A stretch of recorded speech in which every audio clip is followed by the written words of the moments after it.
Muy buenas tardes, un gran saludo cordial a toda la teleaudiencia de 5 días. Arrancamos otro espacio de 5 días agro en esta calurosa, pero no tan calurosa, tarde de jueves, 25 grados actualmente. Ya estuve acostumbrado a los últimos 40, 42 grados que teníamos el fin de semana pasado, pero ahora es mucho más agradable en comparación a los días previos. Hoy programa interesante, tenemos entrevistados en piso, tenemos invitados de primer nivel para hablar de un tema sumamente importante, y esto también en coincidencia con entrevistas que tuvimos la semana pasada hablando un poco del sector pesquero, tanto a nivel país como en la región y en el mundo. Yo conversaba justamente la semana pasada lo que está pasando con los productores, con los criadores de alevines y cómo este rubro se ha convertido en un segmento tan rentable para ellos, donde miles de familias hoy están mejorando su calidad de vida gracias a estas iniciativas por parte del sector público, el sector privado que también se está sumando, y cómo es un segmento más que rentable, dinamizador de digamos, de un pilar social tan importante como es el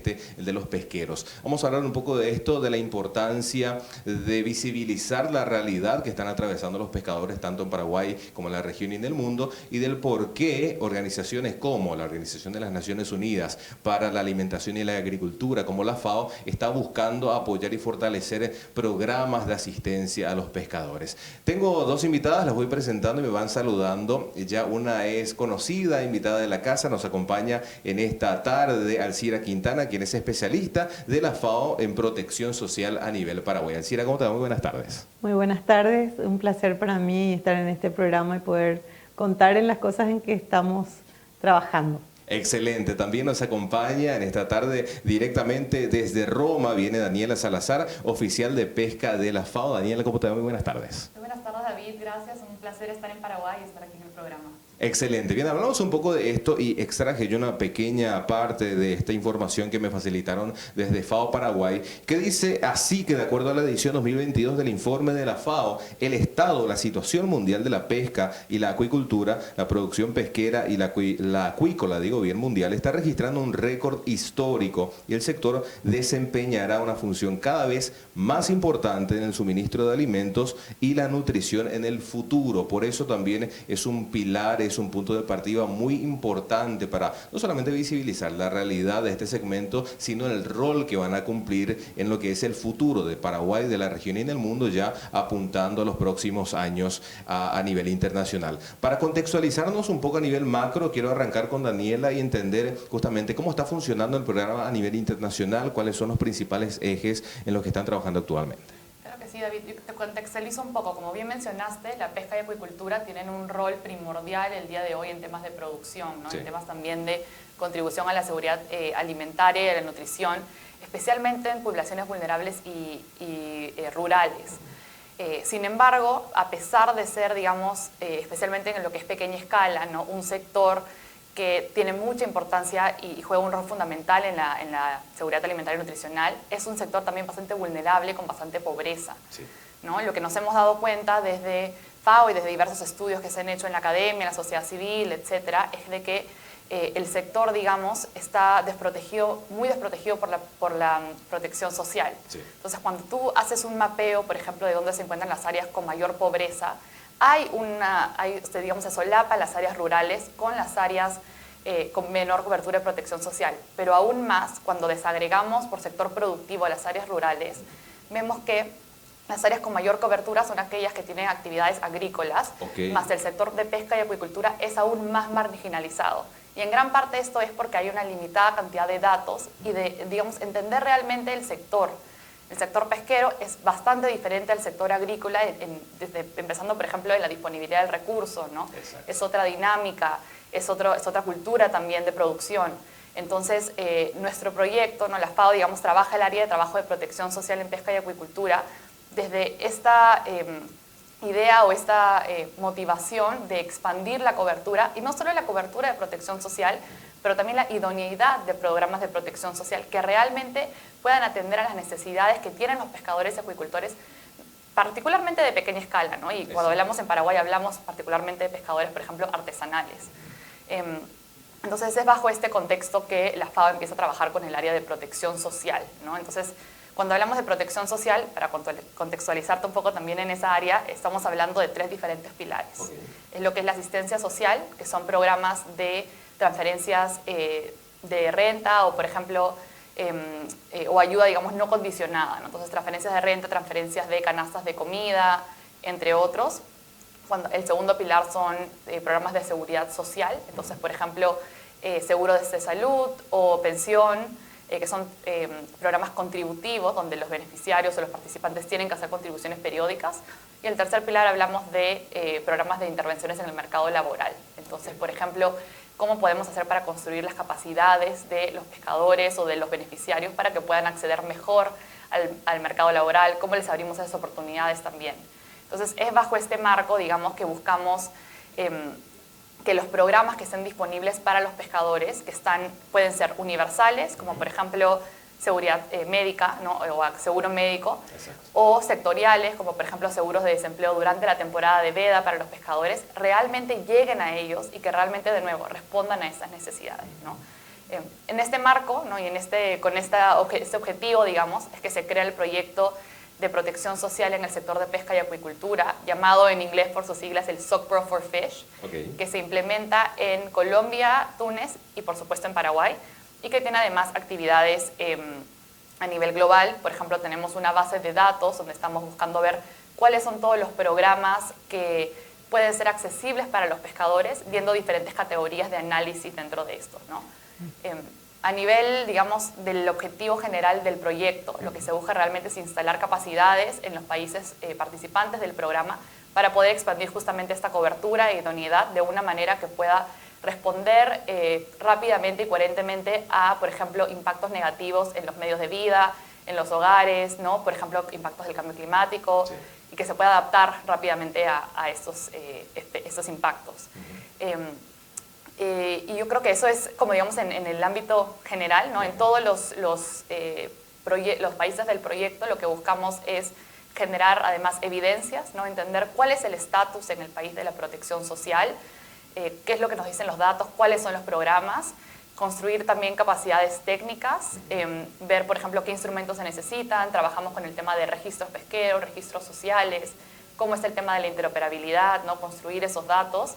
También vemos el tema de instrumentos técnicos. Entonces, por ejemplo, se trabaja en Colombia con fondos rotatorios, ¿no? Cómo ayudamos para que haya fondos rotatorios a nivel de comunidades acuícolas de pequeña escala, para que ellos puedan gestionar sus propios mecanismos de ahorro, para que puedan gestionar sus propios mecanismos de seguridad social contra emergencias pequeñas, ¿no? A través de estos mecanismos de ahorros y de financiamiento. Y por último, digamos, trabajamos temas de cooperación sur-sur. Entonces, cómo aprendemos entre países del proyecto de las experiencias a nivel regional y a nivel global. Qué bueno, eso es sumamente interesante y de paso, por supuesto, tener ese ejemplo de lo que acá funciona, lo que podemos utilizar también a nivel país y recíprocamente ir utilizando esto en todos los países que forman parte de la iniciativa. Ahora, Alcira, te consulto, ¿el subsidio a nivel país que tenemos para los pescadores forma parte del programa o sería un programa aparte? Porque tenemos un subsidio que hoy está abarcando aproximadamente a 4.000 familias, si mal no tengo entendido. Así es. Y tomando como base lo que mencionaba Daniela en el marco del proyecto, eso lo lleva el Ministerio de Desarrollo Social. Entonces hay un registro de pescadores que tiene como mandato el MADES hacer ese registro y luego pasa al Ministerio de Desarrollo Social para que el ministerio pueda tener ese acercamiento y brindar este subsidio o esta transferencia monetaria a las familias en la etapa de veda. Y la ley mandata a varios ministerios para ese trabajo. Entonces, cada país, como mencionó Daniela, tiene una manera de abordar, y en Paraguay nosotros, dentro de lo que es el área de protección social en FAO, trabajamos en la línea de protección social e inclusión económica, con enfoque climático.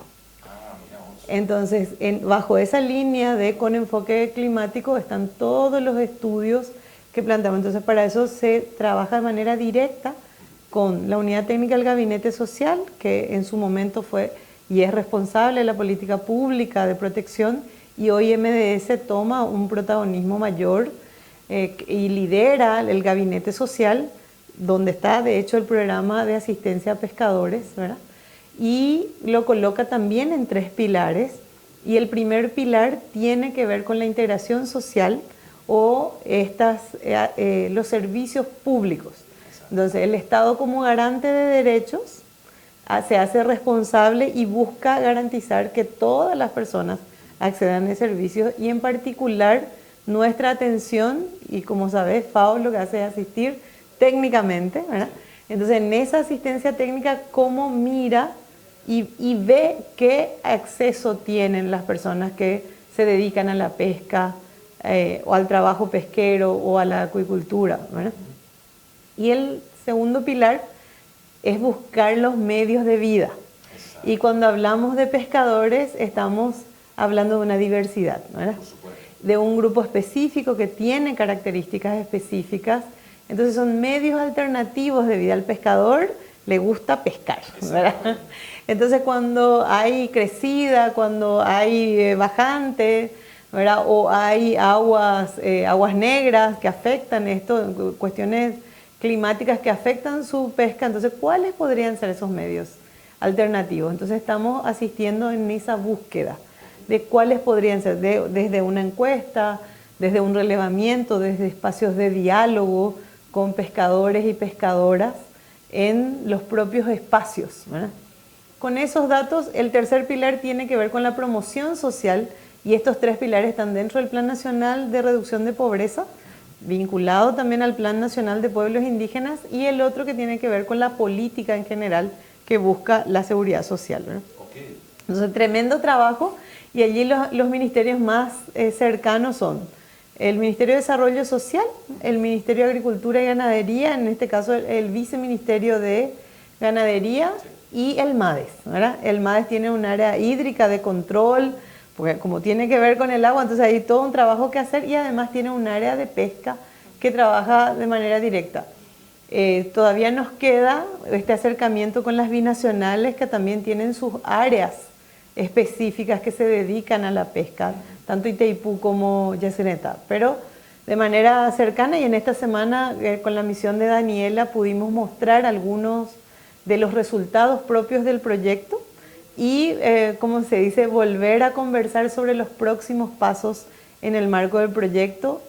Nosotros estamos contentos porque hay efectos positivos que se dan en este proceso con ideas de proyectos en torno a la inclusión económica y en particular para el sector pesquero.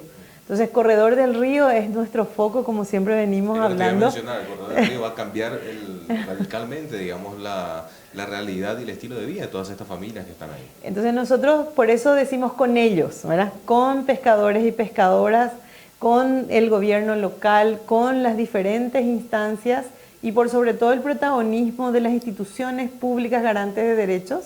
Y nosotros desde FAO con nuestra expertise, con la expertise de otras personas. Como ves, nuestro grupo es diverso, no solamente los especialistas nacionales de pesca, sino también las otras especialidades que contribuyen, porque estamos hablando de protección social, inclusión económica con enfoque climático. Entonces, con ese marco teórico nos vamos cruzando y conversando los diferentes especialistas. Y más que nada, recalcando nada más al margen de que tenemos varios tipos de pescadores, los pescadores artesanales y los que digamos son más de índole productiva, que están produciendo en masa, que están criando alevines, entonces son realidades un tanto distintas también, ¿no? Totalmente. Bueno, y esas realidades en las que nosotros relevamos y estamos como trabajando requieren abordajes diferentes. Sí. Y en particular el programa de asistencia a pescadores que atiende a las personas en situación de mayor vulnerabilidad con el Ministerio de Desarrollo Social, ¿verdad? No, y si te pudiera agregar ahí, ¿no? Sí. Creo que lo que mencionas es súper importante porque no es solamente el pescador en la etapa de extracción de la cadena de valor, exacto, pero se hablan de diferentes etapas de la cadena de valor, desde la precaptura, o sea, desde elaborar, por ejemplo, las redes para pescar, sí, bueno, la parte de extracción, pero también la parte de postcaptura, todo el procesamiento, limpieza, comercialización, exacto, que muchas veces tiene un componente de género también. Sí. Entonces es importante abordar, ¿no?, el tema de la protección social para el sector de pesca y acuicultura, especialmente cuando se habla de pequeña escala, no solamente enfocados en la extracción, sí, pero abarcarlo todo de una manera más multidimensional, ¿no? Y tomando en consideración, como decía Elcira, es el enfoque específico que cada grupo, cada subgrupo, llamémoslo, dentro de esta cadena de valor tiene, ¿no? Porque cada uno tiene una composición diferente y necesidades diferentes también. Sí. Entonces siempre abordar ese tema con un enfoque de género, además del enfoque climático, ¿no? Un enfoque de género y un enfoque de interseccionalidad también. Por supuesto, y así como vemos en el sector agrícola, de que tenemos los grandes productores, los medianos y los pequeños, algunos en situación un poco más vulnerable, y se ha convertido en uno de los rubros, sino el pilar más importante a nivel país, sumamente rentable, han llegado inversiones tanto a nivel regional como mundial que apostaron por el campo. El sector de la pesca y de la acuicultura también es un segmento con demasiado potencial, y digamos que el sector privado lo mira tímidamente todavía porque la estructura justamente es un poco endeble todavía y faltan más programas, faltan más políticas, faltan más justamente estos lineamientos de asistencia para crear una base sólida que permita al sector privado apostar con todo y dinamizar en mejor medida, Alcira, ¿no? Así es, y buscar ese trabajo conjunto, que el sector en situación de mayor vulnerabilidad no se vulneren más sus derechos, sino al contrario, ¿verdad? Sí. Promover los derechos de las personas, para eso generar condiciones en ese nivel local con ellos, sí, y en ese nivel departamental con el conjunto de municipios. Por eso que Corredor del Río para nosotros es el foco de análisis, porque ahí hay de lo que venimos hablando, ¿verdad? El hand in hand para protección social es una adaptación metodológica, ¿verdad? Y de mirar el territorio, de trabajar con las personas. El Oyopor en guaraní es lo que mejor representa, ¿verdad? Exacto. Que es de la mano, como que los municipios puedan dialogar. Y ahí hay un sueño grande que es un efecto de este proceso de trabajo, pero que también puede permitir generar ingresos no solamente de manera individual, sino de manera colectiva, asociativa, cooperativa y con la cooperación de todas las personas, ¿verdad? Así que se aceptan financistas para el proyecto. Por supuesto, más que nada visibilizar, mostrar y saber de que todos pueden ser parte de esto y llegar a ese objetivo tan pero tan anhelado. Y de paso, ya que lo mencionas, ¿cómo está el proyecto Corredor del Río? ¿En qué fase estamos? Estamos todavía en el mundo de las ideas, pero cerrando con el proyecto toda la fase diagnóstica. Okay. Tuvimos una reunión muy interesante con los 8 decanos de la Universidad Nacional. Ah, qué bueno. Que se comprometieron a contribuir en el proceso de desarrollo de esa idea. Bueno. Entonces también al interno, como buscando los fondos para poder diseñar la propuesta, ¿verdad? Así que esto es una construcción colectiva, sí. Va a tener su tiempo, por supuesto, ¿verdad? Sí. Entonces con el proyecto, con los análisis que vamos haciendo, y como decía Daniela, no solamente es este proyecto material de inversión, sino la interoperabilidad entre los sistemas. El sistema para saber quién es pescador, dónde está y cómo está, y también el sistema de los servicios públicos universales, de corte universal, de corte específico. Entonces, cómo interactúan para atender a las personas, a la persona que se dedica a la pesca y su entorno familiar, ¿verdad? Entonces, a la persona, a su unidad, a su hogar y el entorno de las comunidades para su desarrollo, ¿verdad? Entonces nosotros somos súper respetuosos y por eso hablamos del enfoque de género, para mirar con el anteojo para ver cómo están las mujeres pescadoras, que existen, son pocas pero existen, sí. Cómo están los pueblos indígenas que trabajan en la pesca o que se dedican a la pesca, muchos para sobrevivir, ¿verdad? Y otros que le queda un poco para vender. Entonces todo esto los ministerios conocen, están trabajando, están haciendo un esfuerzo importante, y nuestro aporte es para el análisis, para los datos y colocar al servicio de estas instancias que ya están trabajando, ¿verdad? Definitivamente. Ahora, Daniela, antes de que me comentes, ¿cuáles son las similitudes o diferencias que estuviste encontrando a lo largo de toda tu misión entre los países que están involucrados hoy en esta iniciativa? Creo que sí. Yo creo que hay bastantes similitudes, ¿no? O sea, la situación, empezando por la situación de los pescadores, creo que son situaciones similares de vulnerabilidad, situaciones de pobreza, digamos, situaciones donde se ve que uno de los mayores problemas es la falta de acceso, por ejemplo, a mercados o a lugares de comercialización, que hace que tengan que o generar a veces situaciones de desbalances de poder, ¿no? Entre los pescadores y cómo comercializan, el precio, etcétera. Pero también vemos muchas similitudes en las oportunidades que existen. O sea, por ejemplo, el sistema, lo que observo en Paraguay, ¿no? Es que el sistema de pesca está muy organizado alrededor de asociaciones. Y eso es algo que vemos, por ejemplo, en Colombia, que vemos en Túnez también, y que hay mecanismos ya, o que se están creando mecanismos formales, ¿no? para poder usar la imagen de las asociaciones como mecanismos de facilitación entre el Estado y el pescador individual. Entonces creo que hay muchas experiencias que se pueden aprender alrededor de esto. Otro tema es el tema de los registros, ¿no? No es solamente aquí donde vemos, como mencionaba también Alcira, esta falta de conexión de repente o limitada conexión de registros, pero eso es lo que se ve en muchas áreas donde hay digamos, potencial para trabajar. ¿Cómo hacemos de que nuestras instituciones cooperen aún más y que se compartan los datos, ¿no? Especialmente en un sector como el de la pesca, que por ser, o sea, empezando por su naturaleza, que el recurso no está en la tierra, entonces no es como que tú puedes ir a buscar al agricultor a su espacio de tierra, sino que el pescador sale a pescar por una cantidad extendida de días, y eso hace que muchas veces sea invisible y que no se capturen los datos reales del sector. Entonces, al poder compartir estos datos de una mejor manera, se genera un mejor perfil y una mejor imagen del sector también. Y esta limitación y oportunidad es algo que vemos en todos los países del proyecto, ¿no? Como algo que se pudiese trabajar. Pero además lo que vemos es la dinámica entre las instituciones. Vemos que en todos los países con los que trabajamos hay un rol importante que juegan tanto las instituciones encargadas del sector pesquero, como las instituciones de desarrollo social, específicamente aquellas de protección social, las instituciones que regulan el tema ambiental también, ¿no? Inclusive el Ministerio de Agricultura en general. Entonces vemos que hay trabajo que ya se ha hecho, ¿no? A nivel interinstitucional, pero también la oportunidad de poder afiancar eso un poco más. Sí. Entonces creo que en ese sentido hay bastantes similitudes, ¿no? Y luego, de nuevo, reafirmando que no es que los países con los que trabaja el proyecto al menos no tengan protección social para el sector pesquero. Existe. Exacto. Hay programas sectorales para pesca. El problema es que no tenemos certeza de que realmente estén llegando, ¿no? Y cuando vamos a hacer el relevamiento de datos, hablo en términos generales, no siempre los resultados muestran una cobertura completa o perfecta. O que sea suficiente. Claro, o suficiente, ¿no? Y que respondan realmente a las necesidades. Y creo que ahí es donde hay potencial para hacer una asistencia técnica, ¿no? Y ver cómo se completa eso.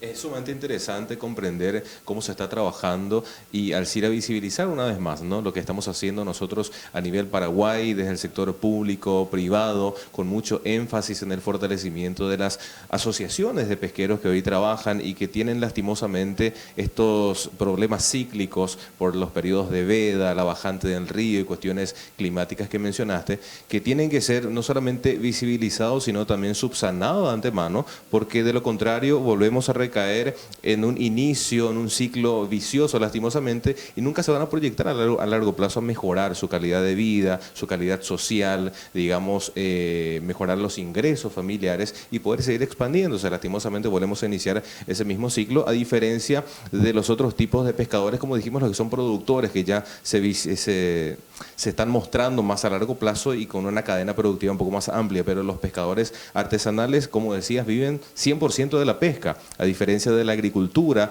sea familiar, que muchas veces tienen algunos cultivos de rotación, cultivos de temporada que podrían utilizar para suplir ciertas falencias, pero los pescadores viven de la pesca. Entonces, cuando la situación está complicada en el río, también se les complica totalmente a ellos la vida, ¿no? Así es. Y allí hay esfuerzos hechos en Paraguay para atender esa situación, ¿verdad? Y hay estudios también hechos y la FAO lo que hace, nosotros decimos planificar contra el hambre, ¿verdad? Exacto. Nuestra búsqueda tiene que ver con que las personas tengan alimentos, ¿verdad?, suficientes, de calidad, ¿verdad? Entonces, en esa búsqueda es que esta asistencia técnica a los ministerios responsables es mirar el todo, ¿verdad? Hacemos el zoom en la pesca, pero hay que generar condiciones en el entorno social, ¿verdad?, y económico para esa inclusión. Entonces, cuando suceden estas cuestiones climáticas, que podamos tener los medios alternativos de vida. Y le llamamos alternativos porque puede ser que nosotros desde donde estemos creemos que tiene que hacer A o B el pescador, pero el que vive, el que está ahí pescando, tiene otra característica y tiene otras ganas de hacer cosas.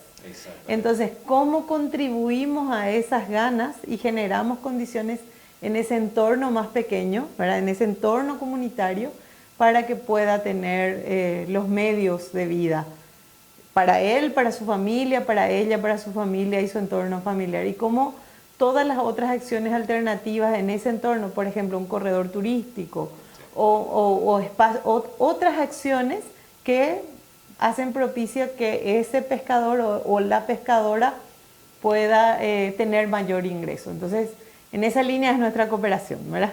Excelente. Para la inclusión económica. Por supuesto. ¿Esto está arrancando ahora? ¿Tiene alguna fecha, digamos, de cierre? ¿Esto es permanente? ¿Cuál es el enfoque? Sí, siempre hablamos de demostrativo, donde no es que nos vestimos y nos vamos, sino al contrario, generamos las condiciones y eso continúa, ¿verdad? El proyecto ya tiene algunos resultados en términos de datos, del estatus de pesca, y hay otras acciones que se van desarrollando, están en proceso. Por supuesto, para que la teleaudiencia tenga también un poco de ese contexto. Daniela, vos estás llegando al Paraguay, te quedas un tiempo, te vas, ¿cómo es tu hoja de ruta a partir de ahora? Llegué el domingo y no hemos parado hasta mañana y no paramos hasta mañana, que regreso en la tarde. Hemos tenido reuniones, digamos, con las diferentes instituciones involucradas en el proyecto, la reunión que comentaba Alcira con los decanos y los intendentes también de algunas instituciones, de algunos intendencias a lo largo del corredor del río. Hicimos ya un viaje a Villeta y Villoliva para hacer un reconocimiento del terreno y un reconocimiento. Entonces ha sido una agenda, digamos, llena, pero muy, creo que fructífera. Me voy contenta. Y una vez que vayas igual, vas a seguir acompañando desde allá el procedimiento, digamos. Sí, de hecho yo coordino el proyecto Pro for Fish desde el 2020 que empezó el proyecto y les estamos dando acompañamiento, claro que siempre de la mano del CIRA y de la Oficina de Paraguay, que son realmente los que hacen el trabajo duro, digamos, y fuerte acá en el país, pero siempre dando el acompañamiento desde la sede. Qué bueno, sumamente interesante. Bueno, ¿y por qué no más adelante, Alcira, volver a hacer una reunión, un encuentro y ver cuáles son los datos, cuáles son los números y realmente cuál es la realidad del sector pesquero a nivel nacional, ¿no? Sí, con mucho gusto, y yo creo que con las instancias, o con el MDS, el MADES y también el MAC, poder compartir ese resultado, por supuesto que sí. Sería interesante. Bueno, Daniela, más que nada agradecerte por tu tiempo, desearte muchos éxitos y en cualquier momento, ¿por qué no? Alguna entrevista por Zoom quizás podamos hacer. Claro que sí, muchísimas gracias por el espacio y por la apertura a poder compartir un poco nuestro trabajo y quedamos a disposición. Un placer, Alcira, un placer tenerte de vuelta aquí en Piso y bueno, esperemos que sea hasta alguna próxima ocasión. Así será. Gracias. Bien, con esto, señora, señor, momento de hacer la pausa, usted no se desprenda. A la vuelta seguimos compartiendo e informando mucho más aquí por las pantallas de 5 Días Televisión.